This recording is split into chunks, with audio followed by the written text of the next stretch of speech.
Culture 4. The English Language. Exercises 4 and 5. Today, in our series about the English language, we're talking about English as a global language. In the studio with me is Professor of Linguistics Edward Higgins. Welcome, Professor Higgins. Thank you. So, can you tell us how English became a global language?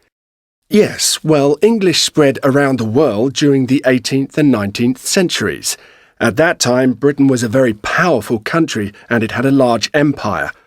English became the most important language in countries like Canada, Australia and New Zealand, and a second language in countries such as Pakistan and India.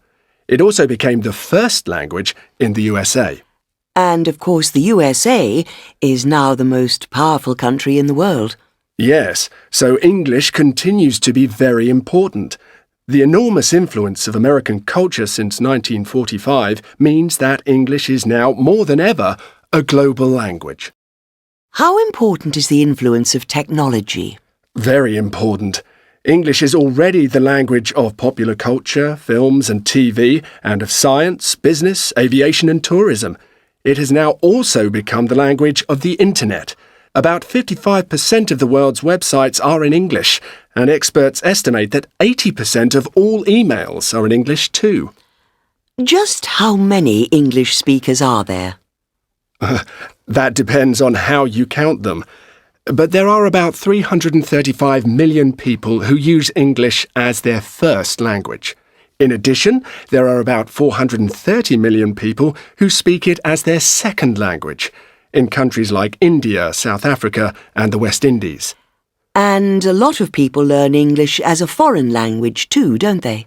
Yes, about 750 million people learn English as a foreign language in over 100 countries.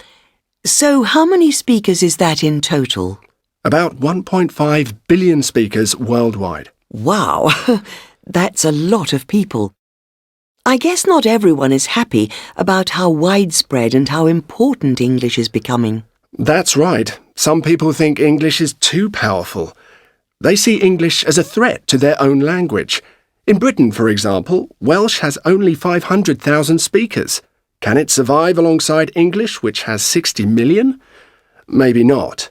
And people in other countries don't like all the words that their languages borrow from English.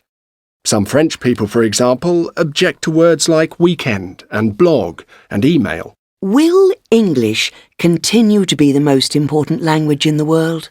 Probably, but the power of the USA may decline, and China and India might become the next superpowers. In 100 years from now, it's possible that we will all need to speak Chinese or Hindi. Nobody really knows.